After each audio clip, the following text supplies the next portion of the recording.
What's it like to transition into data for the first time if you are not in the data space, right? You're trying to get in as a data analyst or business analyst, or not even sure what the title is called.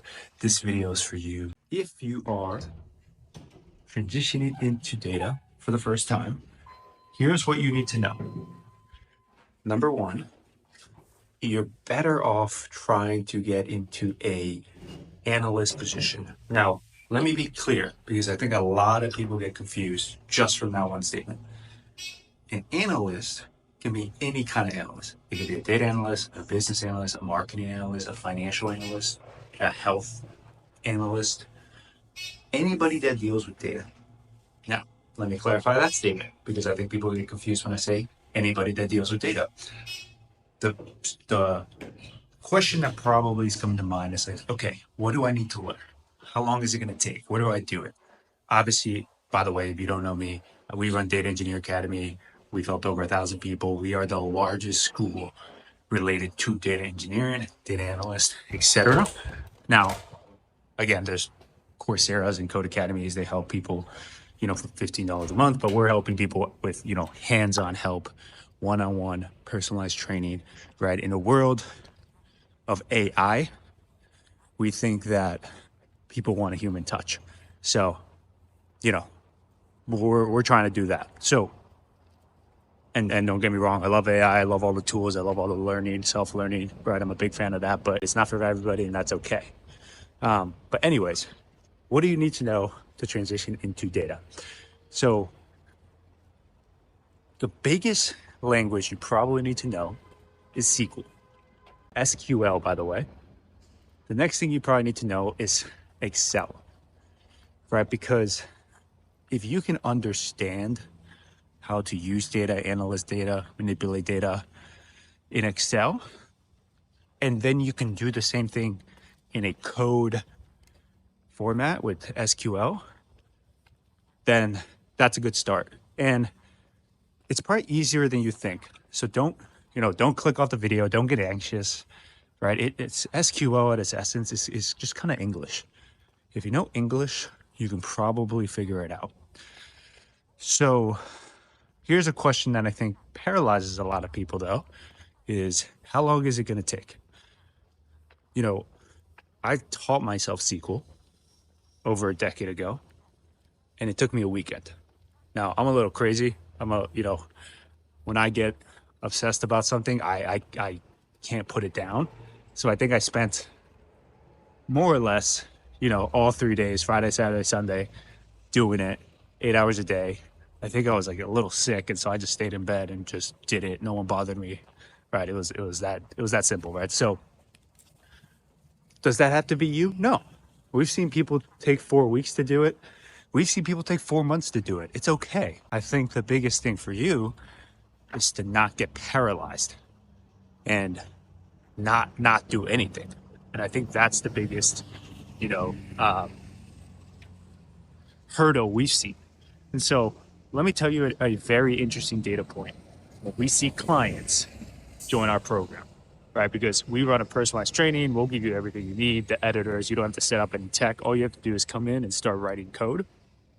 And, we'll give you classes, one-on-one sessions, etc. But again, it's not a pitch for that. I want to tell you the most important thing you need to know about when you start your experience. Again, I'm talking to new people here, right? I'm talking to people that maybe have never even written a line of code or maybe some SQL. Let's just say we tell you, okay, you're going to be studying SQL for the next 30, 60 days. There's a point in the journey that you're going to want to give up. That's about 20 to 40% of the way in. And here's the thing about that. The analogy I like to use is, I know Spanish. If I had to learn Portuguese, I could probably do it without getting flustered because they're similar. And so the reason I'm saying that is because once you learn your first language, programming language, you can learn your second one a lot easier. But here's the problem when you're learning your first language. If someone told me I had to learn Chinese, I'm going to get frustrated. I'm going to start to, pull out my hair at some point because it's going to be hard. It's going to be difficult, right? And so the biggest drop-off point that we see is in that 20, 30% of the way in. Now, here's why our program, again, it's not a pitch for a program. It could be any program. It doesn't really matter. But here's why it's valuable. Because once you do start working with somebody, they're not just there to help you with the technical stuff. They're kind of there to help you with the accountability. So be honest with yourself. I have a question. If you're still watching this, right? I have a question for you. How many times have you opened up Coursera or some editor or some book and stopped? And the psychology of it is that A, if you don't have an accountability partner, or B, you don't have skin in the game, it's very hard for you to continue. So, and I get it, you might be watching this and might be like, what are his incentives, blah, blah. I don't really care. I'm trying to get to the people that are not skeptics. I'm trying to talk to the people that are willing to listen. Because think about it. How many times have you opened up a book that was $5, right? And you didn't actually read the book? Now ask yourself this: if the book was $500 or $5,000 or $50,000, would you read it? My guess is you probably read it more than once. The thing, my point there is, it's the same thing for anything in life, I think. Even working out, right? A big part of when you work out, the reason you get a personal trainer is A, you have skin in the game, you have money in the game. B, they actually will push you and keep you accountable and ring you and say, hey, are you coming? So that's all I got to say. If you're in your journey, you're trying to get into data or tech for the first time, I get it. It's,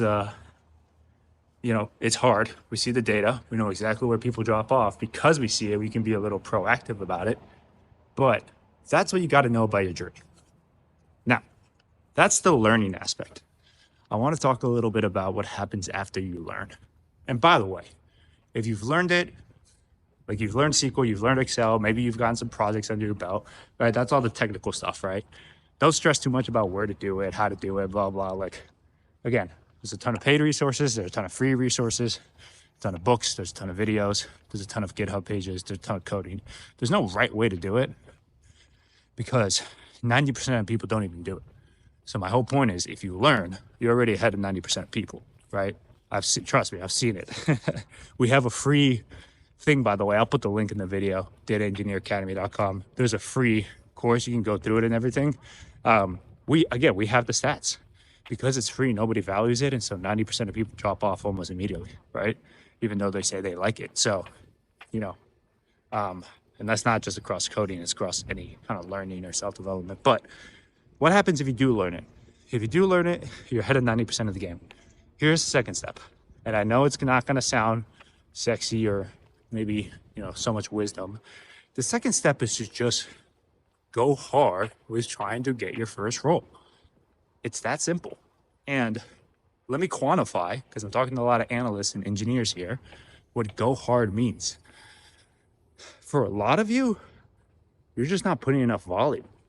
Like I was talking to some dude yesterday, he was like, I've applied to so many jobs, I'm not getting anything back. I don't get it, blah, blah, blah.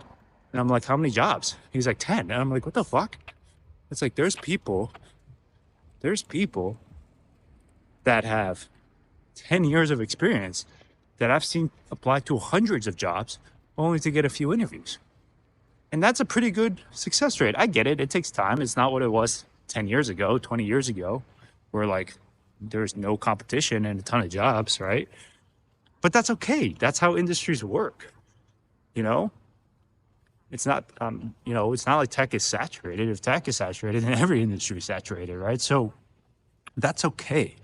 There's got to be a little bit of resilience, a little bit of persistence, a little bit of like, just to say it up front, don't be so emotional. It's a numbers game, right? If you're a data person, then just look at it as the data.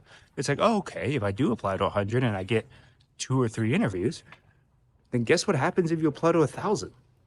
You get 20 to 30 interviews. Do you think you're going to get a job if you had 30 interviews? Probably. But again, we see the data. 90% of people don't even get to that point. And the ones that do get to that point of learning, 90% of people don't apply to enough jobs. Then there's other things you can do, right? Then there's reaching out to your network. Everybody thinks, I don't know anybody. You know somebody. Look at your phone, look at your email. I promise you, you know somebody in the data space. And if you don't, you probably know somebody that knows somebody. It's called the 6 degrees of separation, right? If you go far enough 6 degrees out, you can meet anybody in the world. You can get to Donald Trump through somebody that you know, that knows somebody that knows somebody. So I'll leave you with that.